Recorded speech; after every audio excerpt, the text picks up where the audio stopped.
Subscribe Fund Guruji channel with notification bell for all investment related videos.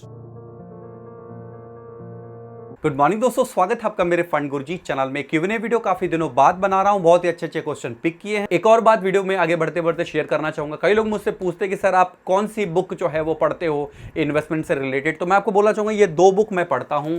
इन दोनों की buying link भी आपको video के नीचे डिस्क्रिप्शन में दूंगा, आप जाकर के इनको खरीद दीजिएगा। वॉरेन बफेट सर ने इसमें बहुत ही अच्छे अच्छे उनके जो थॉट्स हैं उनको मेंशन किया गया है। और ये वाला जो द इंटेलिजेंट इन्वेस्टर है, ये भी काफी कमाल की बुक है। दोनों बुक आप पढ़ोगे तो बहुत अच्छे अच्छे फंडामेंटल टिप्स एंड ट्रिक आप सीख जाओगे।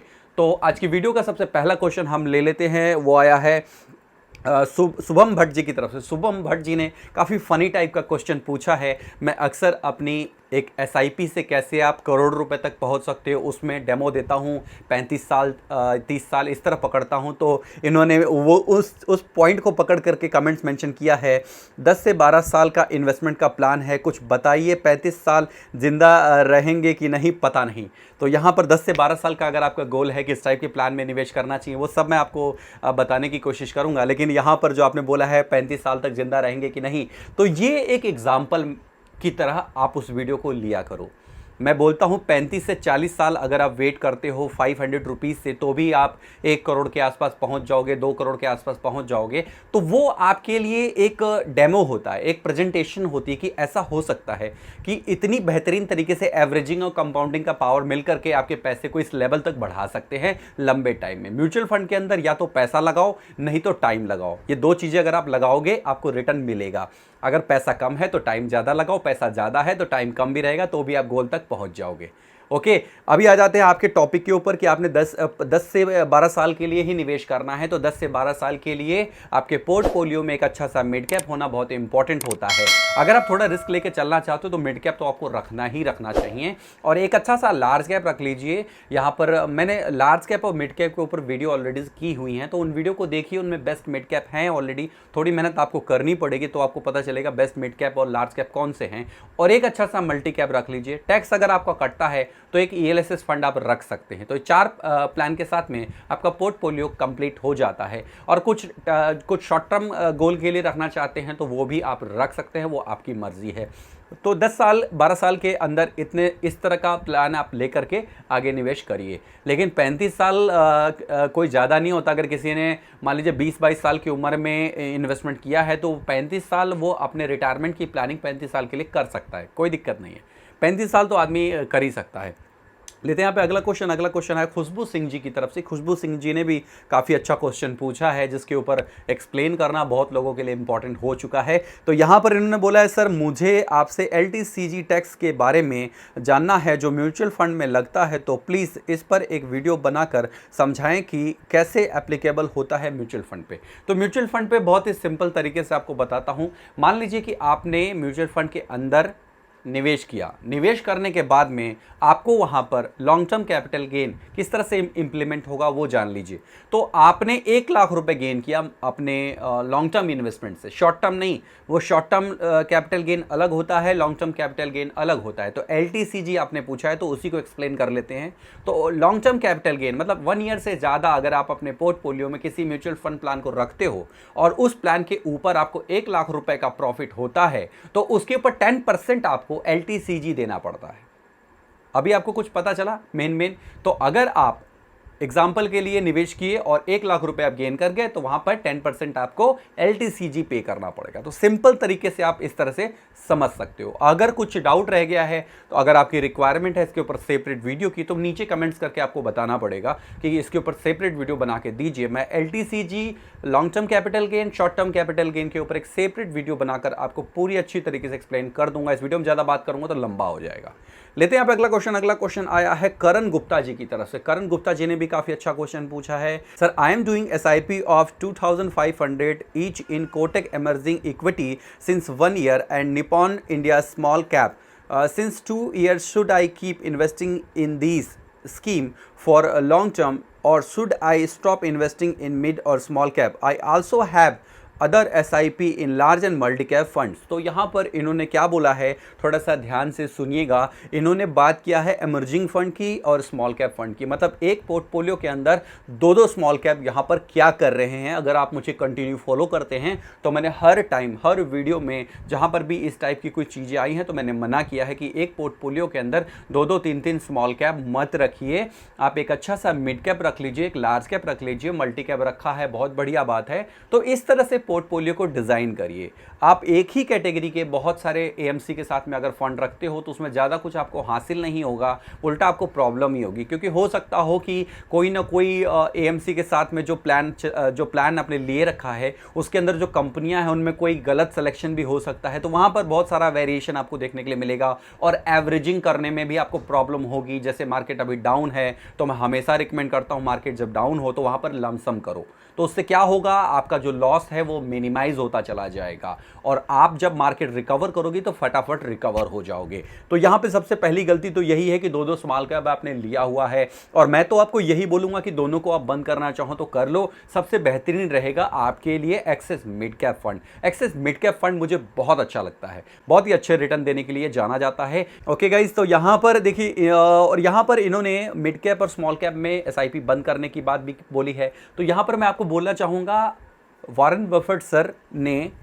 उनके जो टिप्स एंड ट्रिक है उसके हिसाब से इस बुक के अंदर मेंशन किया गया है कि ज़्यादातर इन्वेस्टर जो है ना वो आइसक्रीम की तरह निवेश करते हैं। आइसक्रीम कैसे होता है, जो टॉप होता है ना आइसक्रीम का वो भारी होता है और जो बेस होता है ना वो हल्का होता है। लेकिन वॉरेन बफेट सर क्या बोलने की कोशिश कर रहे हैं इस बुक के अंदर, कई जगह पर मैंने पढ़ा कि पिरामिड बना करके निवेश करिए। पिरामिड कैसे बनता है, नीचे वाला पोर्शन जो है वो भारी होता है, तो मतलब कि आपका इन्वेस्टमेंट नीचे नीचे मतलब मार्केट जब नीचे हो उस टाइम पे भारी होना चाहिए, मतलब ज़्यादा निवेश उस टाइम पर किया जाना चाहिए।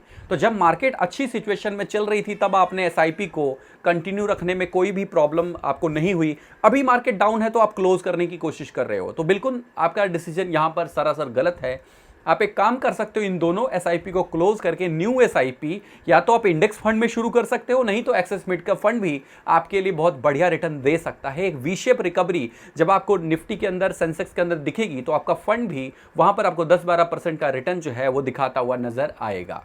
तो मेरे ख्याल से कुछ इस तरह से आपको निवेश करना चाहिए, और जो लार्ज कैप मल्टी कैप लिया है उसको बंद करने की ज़रूरत नहीं है, क्योंकि आपने लिया है तो कुछ ना कुछ सोच समझ के लिया होगा। और मैं हमेशा आपको बोलने की कोशिश करता हूं, गोल बेस्ड इन्वेस्टमेंट करिए। बिना गोल बनाए इन्वेस्टमेंट जो है वो वेस्ट होता है। अगर आपने गोल बनाया है कि मैंने एक BMW कार खरीदनी है जिसकी कीमत 1.5 करोड़ रुपए है, तो जब तक 1.5 करोड़ रुपए हासिल नहीं हो जाते हैं तब तक मैं अपनी एसआईपी और इन्वेस्टमेंट बंद नहीं करूँगा। ओके, तो इस टाइप का गोल बना के चलना है। तो इस तरह की उथल पुथल में आप पैनिक नहीं होंगे कि एसआईपी को बंद करना है, शुरू करना है, इस टाइप के नेगेटिव थॉट्स आपके अंदर नहीं आएंगे। लेते हैं यहाँ पे अगला क्वेश्चन आया है अरुण प्रकाश जी की तरफ से। इस वीडियो का जो लाइक का एम कर रहा हूँ वो 1500 लाइक का कर रहा हूँ। मुझे पता है आप मेरे हर टारगेट को धड़ाम से पूरा कर देते हो और मुझे अगली वीडियो बनाने पर मजबूर कर देते हो, लेकिन यहाँ पर प्रॉब्लम मेरे भाई के साथ में हो गई थी कि उसका चैनल हैक हो गया, इस वजह से काफ़ी दिन से आपको वीडियो जो है वो नहीं दे पाया, तो इसके लिए आपसे माफ़ी चाहता हूँ।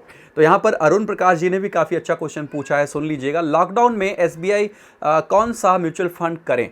देखिए, लॉकडाउन में केवल एसबीआई का ही म्यूचुअल फंड करें ये कोई सवाल समझदारी वाला नहीं हुआ। देखिए, जो बिगनर होते हैं वो इस टाइप के सवाल पूछते हैं, इसमें आप बुरा मत मानिएगा। ये बहुत लोगों को और लोगों को भी मैं एड्रेस करने की कोशिश कर रहा हूँ। लॉकडाउन में है, अच्छी तरीके से प्लान करिए, अपने गोल को पेन कॉपी लेके लिखिए कि मेरी लड़की है, इसकी शादी के लिए मुझे आज से 10 साल के बाद में एक 50 लाख की ज़रूरत है, आज से 15 साल के बाद में मुझे एक 1 करोड़ के घर की ज़रूरत है, आज से कुछ साल के बाद में मुझे एक कार की ज़रूरत है। तो ये 3 गोल आपके बड़े बड़े बन गए। अब इन गोल के हिसाब से आपको निवेश करना चाहिए, तो गोल बनाइए सबसे पहले। और यहाँ पे लॉकडाउन के में कौन से फंड के अंदर निवेश करें, इस टाइप के अगर क्वेश्चन आप पूछेंगे तो मैं आपको यही बोलूँगा कि अगर आपका जो व्यू है वो लॉन्ग टर्म है तो मेरे ख्याल से आपको मिड कैप के साथ में निवेश करना चाहिए। जो वीडियो के स्टार्टिंग में मैंने बताया कि मेरी नज़र में जो बेस्ट मिड कैप है उनका नाम मैंने लिया है और उनके साथ में आप कंटिन्यू कर सकते हैं। लेते हैं यहाँ पे अगला क्वेश्चन आया है सवदेव जी की तरफ से। सवदेव कौशिक जी ने काफ़ी अच्छा क्वेश्चन पूछा है, सर इंश्योरेंस पॉलिसी बाजार के थ्रू लेना चाहिए या नहीं, प्लीज़ हेल्प।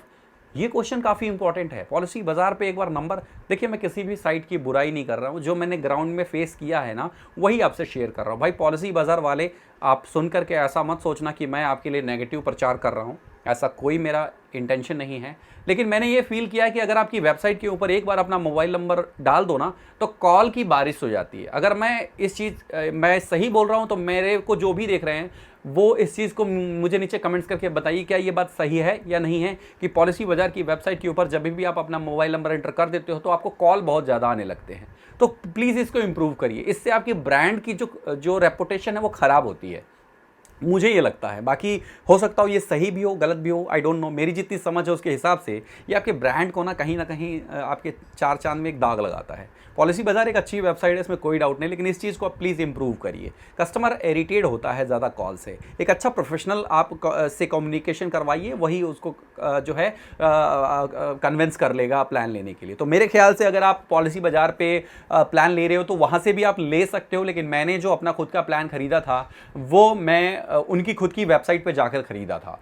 अगर आप HDFC लेना चाहते हो, अगर आप मैक्स लाइफ लेना चाहते हो, तो उनकी खुद की वेबसाइट पे ज़्यादा रियल और अच्छी सपोर्ट के साथ में आपको प्लान जो है वो मिलेगा, और उनका भी कस्टमर सपोर्ट होता है, वो भी आपको कॉल बैक करते हैं और वो ज़्यादा तंग भी नहीं करते हैं। तो ये सारी चीज़ें हैं, आप अपने हिसाब से देख लीजिएगा। मेरे हिसाब से मुझे ये लगता है कि जिसकी पॉलिसी आप लेने की सोच रहे हैं उनकी वेबसाइट पर जा करके खरीदना ठीक रहता है। वैसे पॉलिसी लेने से पहले ये भी कंपेयर करिएगा कि क्लेम सेटलमेंट रेशियो सबसे अच्छा किसका है, और उसके बाद ये भी कंपेयर करिएगा कि किसके अंदर आपको सबसे अच्छे ज़्यादा फीचर मिल रहे हैं। और सबसे अच्छी बात एक और होती है कि रोड एक्सीडेंट वो कवर कर रहे हैं कि नहीं कर रहे, क्योंकि ज़्यादातर मौतें जो हैं वो रोड एक्सीडेंट में होती है। भगवान ना करे कि आप लोगों में से किसी की भी साथ ऐसा कुछ हो, लेकिन फिर भी जो रियलिटी है वो है कि अगर कुछ होता है तो उसमें रोड एक्सीडेंट भी कवर होना चाहिए, राइडर कवर होना चाहिए, सब कवर होना चाहिए। तो इस टाइप की चीज़ों को देख करके आप एक अच्छी सी पॉलिसी अपने लिए ले सकते हैं।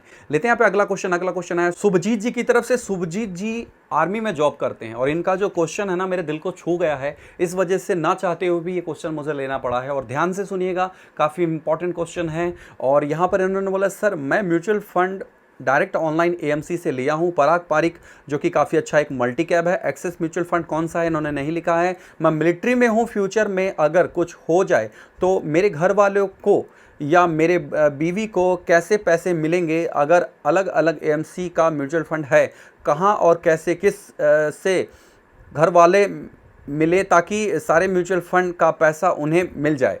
देखिए, भगवान ना करे आपको कुछ हो, आप देश की सेवा कर रहे हो, भगवान करे हमारी भी उम्र आपको लगे और आप बहुत ही हष्ट पुष्ट रहो और आप देश की इसी तरह से सुरक्षा करते रहो। मेरी तरफ से आपको एक सैल्यूट है और मैं आपकी हेल्प यहाँ पे ज़रूर करूँगा। अगर आप देखिए, म्यूचुअल फंड में अगर आपने नॉमिनी ऐड किया है तो वेल एंड गुड, अगर नहीं किया है तो अगर आप ऐसा सोच रहे हैं कि आप किसी ऐसी क्रिटिकल जगह पे रहते हैं या फिर कोई आप इनकाउंटर या कुछ इस टाइप की चीज़ें आप करते हैं, जो भी होता है सेना में, वो अगर आप करते हैं तो प्लीज़ यहाँ पर आप अपना नॉमिनी ऐड करवा लीजिए, क्योंकि नॉमिनी अगर ऐड रहेगा ना तो उनको पैसे मिलने में ज़रा सी भी दिक्कत नहीं आएगी। और कोई भी स्मार्ट इन्वेस्टर ना 3-4 प्लान से ज़्यादा नहीं लेता है। और मैं आपको बोलना चाहूँगा कि बहुत से ऐसे म्यूचुअल फंड प्लान हैं जिसके अंदर आपको मिड कैप भी अच्छा मिल जाएगा और लार्ज कैप भी अच्छा मिल जाएगा। तो एक ही AMC के साथ 2 प्लान हो गए, जैसे एक्सेस मिड कैप और एक्सेस का ब्लू चिप फंड, एक लार्ज कैप है एक मिड कैप है, दोनों बहुत ही बेहतरीन हैं। उसके बाद multi cap Parag Parikh long term equity fund इस टाइप के ले लिए। तो यहाँ पर 1 या 2 AMC के साथ में भी आपके जो हैं अच्छे 3 से 4 प्लान जो हैं वो लिए जा सकते हैं, इसमें कोई दिक्कत नहीं है। लेकिन फिर भी अगर आप चाहते हो कि कोई थर्ड पार्टी प्लेटफॉर्म हो तो बहुत सारे थर्ड पार्टी प्लेटफॉर्म अवेलेबल हैं, उन सिंगल प्लेटफॉर्म पे आप सारे म्यूचुअल फंड प्लान ले सकते हो। लेकिन नॉमिनी ऐड करना बिल्कुल मत भूलिएगा, क्योंकि नॉमिनी ऐड होने के बाद में उनको प्रॉब्लम बिल्कुल भी नहीं होगी। हमारी डेथ सर्टिफिकेट, हमारी या आपकी death certificate mutual fund house को दिखा दीजिए, सिंपली जा करके वो रिडीम कर देंगे आपके पैसे को, आपके अकाउंट में दे देंगे, कोई दिक्कत नहीं आने वाली है। ID प्रूफ, डेथ सर्टिफिकेट और आपका रिडम्पशन हो जाएगा। लेकिन नॉमिनी आप ऐड नहीं करोगे तो बहुत सारा कार्रवाई करना पड़ सकता है, हो सकता हो वो एफिडेविट मांगे और फिर पता नहीं कहाँ कहाँ से कौन कौन से सर्टिफिकेट मांगे, तो उसमें प्रॉब्लम हो सकती है। तो फर्स्ट ऑफ ऑल आप नॉमिनी ऐड करवा लीजिए। ओके, लेते हैं अपना अगला क्वेश्चन आया है राजेश गौर जी की तरफ से। राजेश गौर जी ने भी काफ़ी अच्छा क्वेश्चन पूछा है। इन्होंने बोला है कि ज़रोधा CKYC क्या है। देखिए, CKYC को ही समझ लीजिए, ज़रोधा के अंदर हो या किसी और के अंदर हो, प्रोसेस सेम ही होता है। CKYC जो है वो ऑन द स्पॉट करना पड़ता है, लेकिन अभी टेक्नोलॉजी इतनी एडवांस हो गई है कि ज़रोधा के अंदर घर में बैठे बैठे भी CKYC की जा सकती है। मैंने वीडियो बनाई हुई है, आपको परेशान होने की जरूरत नहीं है, वीडियो देख लीजिए, आपको पता चल जाएगा क्या है पूरा प्रोसेस, अकाउंट ओपनिंग प्रोसेस क्या है, सारी चीज़ों के ऊपर कंप्लीट डिटेल के साथ में एक वीडियो बनाई हुई। इस वीडियो की लिंक नीचे डिस्क्रिप्शन में, ऊपर यहाँ कार्ड में मिलेगी, जाकर के देख लीजिए, पूरा प्रोसेस समझ में आ जाएगा। अगर आपको अकाउंट खोलना है तो ऑफिशियल वेबसाइट, देखिए आजकल फ्रॉड भी बहुत चल रहा है, तो ऑफिशियल वेबसाइट की लिंक भी नीचे डिस्क्रिप्शन में अवेलेबल है। उस पर जाकर के आप अपना डीमेट अकाउंट ओपन करिए और स्टॉक मार्केट और म्यूचुअल फंड दोनों एक ही प्लेटफॉर्म पे आप ज़ेरोधा के साथ में कर सकते हैं। कई लोग बोल रहे थे ना कौन सा बढ़िया प्लेटफॉर्म हो जिसे एक ही प्लेटफॉर्म पे सारे काम कर लो, तो ज़ेरोधा का डीमेट अकाउंट जिसके पास है वो ज़ेरोधा कॉइन का application free of cost use करके सारे म्यूचुअल फंड प्लान एक ही जगह पर ले सकता है। ओके, तो यहां पर ज़ेरोधा जो है वो CKYC कैसे करती है, इन पर्सन वेरिफिकेशन, मतलब कि आपका फ्रंट कैमरा ऑन होगा, एक OTP के साथ में एक छोटी सी वीडियो क्लिप आपकी इस तरह से फोन आपके सामने रख करके रिकॉर्ड होगी और आपका वेरिफिकेशन हो गया, मतलब सर्वर पे चला जाएगा, उधर से कोई थर्ड पर्सन देख करके आपको वेरीफाई कर लेगा। लेकिन ये पहले कैसे प्रोसेस हुआ करता था, ज़ेरोधा के पास जब ये टेक्नोलॉजी नहीं थी तो ऑन द स्पॉट जो है वो बंदा आता था, आपको वेरीफाई करता था, पैन नंबर वगैरह सब चेक करके वो जो है वो प्रोसेस करता था। तो ये वाला सिस्टम था, या फिर आपको खुद जाना पड़ता था।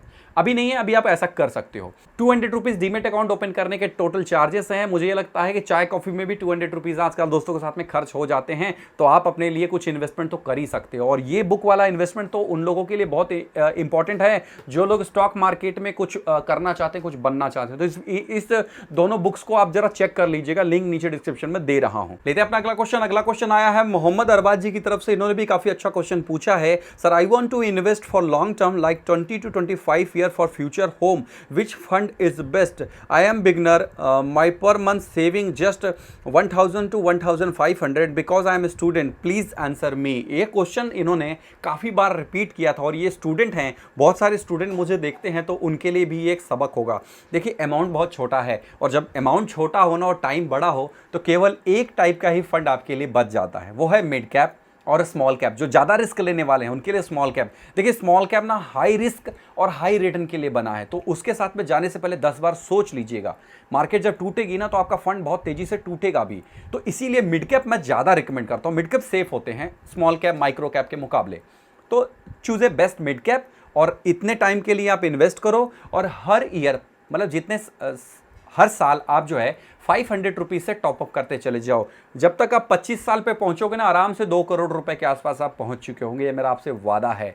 2 करोड़ बहुत आसानी से आप बना चुके होंगे 25 साल के अंदर, और 2 करोड़ में बहुत कुछ आप कर सकते हो। फिक्स डिपॉजिट से तो ज़्यादा ही रिटर्न मिलेगा, कम नहीं मिलेगा। तो मेरे ख्याल से अगर आप स्टूडेंट हैं तो आपके लिए बेस्ट मिड कैप होंगे, उसके अंदर आप कंटिन्यू निवेश करिए और हर साल में उसको टॉपअप करते चले। जैसे अभी 1000 रुपये की SIP करी तो अगले साल उसको आपने 1500 कर लिया या 1200 कर लिया, फिर उसके बाद 2000 कर लिया। तो ऐसे साल के साल जैसे आपकी पेमेंट या आपकी पॉकेट मनी फादर बढ़ाते हैं या आप जॉब पकड़ते हैं, तो वैसे SIP का अमाउंट भी आपने बढ़ाना है और पोर्टफोलियो को थोड़ा सा डाइवर्सिफाई भी करना है। वॉरेन बफेट सर बोलते हैं कि अपने सारे अंडे एक टोकरी में मत रखो कि टोकरी पलटी और सारे अंडे गए।